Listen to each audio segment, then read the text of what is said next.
High welcome to సోన్ media. నేను ప్రస్తుతం మనతో వచ్చేసి శకల శంకర్ గారు ఉన్నారు. భవనం మూవీతో ముందరకు వచ్చేసారు అనమాట. హర్రర్ మూవీస్ ఎక్కువ చేయడం జరుగుతుంది. అన్న నమస్తే అన్న. అన్న ఎలా ఉన్నారు? ఇయో చూసావుగా అన్న ఎందుకని ఎక్కువ హర్రర్ మూవీస్ ఎంచుకుంటున్నారు? ఎందుకంటే బతుకాలకు అయిపోయింది తమ్ముడు, ఏం చేస్తాం, అవి తప్ప వేరే ఇవ్వట్లేదు మనకి. ఎలా అనిపించింది సినిమా మొత్తం? ఇక చూస్తావుగా రేపు నువ్వు, జాగ్రత్త. ఇందులో స్టేజ్ మీద బాగా స్పీచ్ ఇచ్చారు. బాగా ఎందుకని డైరెక్టర్ బాగా అంటే తిట్టుకున్నారు ఎందుకని?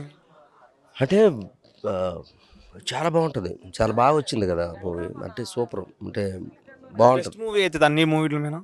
టోటల్ ఇండస్ట్రీకి బెస్ట్ అవుతుంది. ఇండస్ట్రీకి ఎంతోమందికి పాఠాలు నేర్పుతుంది ఈ సినిమా. పెద్ద పెద్ద వాళ్ళకి, డైరెక్టర్లకి, రైటర్లకి, ప్రొడ్యూసర్లకి, 100 కోట్లు పెట్టి సినిమాలు తీసిన, 200 కోట్లు పెట్టి సినిమాలు తీసిన వాళ్ళందరికీ ఈ సినిమా చూసి నేర్చుకుంటారు వాళ్ళు. అంటే సినిమా ఇలా కూడా తీయొచ్చు, మేము తీయాలా ఇలా కూడా అనేది కొన్ని టేకింగ్ పరంగా కానీ, పర్ఫార్మెన్స్లు కానీ, డైరెక్షన్ కానీ అన్నీ చూసి నేర్చుకునే సినిమా ఇది. నేర్చుకుంటాం. కామెడియన్స్ ఉన్నారు మొత్తం యాక్టర్స్. దీంట్లో కామెడియన్ ఉంటుంది, ఎక్కువ హర్రరే ఉంటుంది మొత్తం మూవీలో. రెండు కలిపి ఉంటాయి, కానీ అరుపులు ఎక్కువ ఉంటాయి. కేకలు అరుపులు ఎక్కువ ఉంటాయి. ఏం చేద్దాం అనుకుంటున్నారు ఈ మూవీ ద్వారా? అరుపులే ఇంకా. నమస్తే అక్క, ఎలా ఉన్నారు? బాగున్నాను బంగారం, చెప్పు. మూవీ గురించి ఏం చెప్తారు మేడం? భవనం గురించి ఒక్క విషయం. భవనం గురించి ఏంటంటే ఒక గోస్ట్ ఉంటుంది, గోస్ట్కి పాస్ట్ ఉంటుంది, అది మమ్మల్ని ఫీస్ట్ చేస్తుంటుంది, మమ్మల్ని చూసి మీరు ఫీస్ట్ చేసుకుంటారు.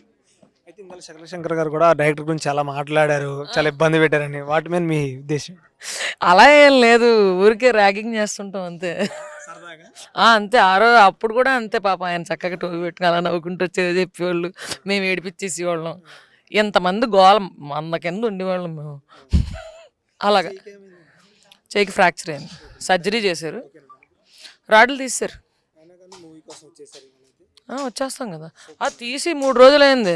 ఇవాళ తీస్తే బే అవదు. మొత్తం కమెడియన్స్ ఉన్నారు మొత్తం దాంట్లో. సినిమా మొత్తం ఎలా ఉండబోతుంది? సినిమా అనేది మొత్తం కమెడీగా ఉండదు అంటే మొత్తం నవ్వే వస్తుంది, అయితే హర్రర్గా ఉంటుంది. హారర్ ఉండాల్సిన చోట హారర్ ఉంటుంది. ఆ హారర్ ఉండడం వల్ల మేము భయపడడంలో నవ్వు ఉంటుంది. మన శంకర్ గారు వీళ్ళందరూ రియాక్షన్స్ ఎలా ఇస్తారో జనానికి చెప్పక్కర్లేదు. బెస్ట్ సినిమా అంటున్నారు శంకర్ గారు వచ్చేసి. మొత్తానికి హర్రర్ మూవీలో బెస్ట్ అంటున్నారు. మీరు ఎలా అంటారు?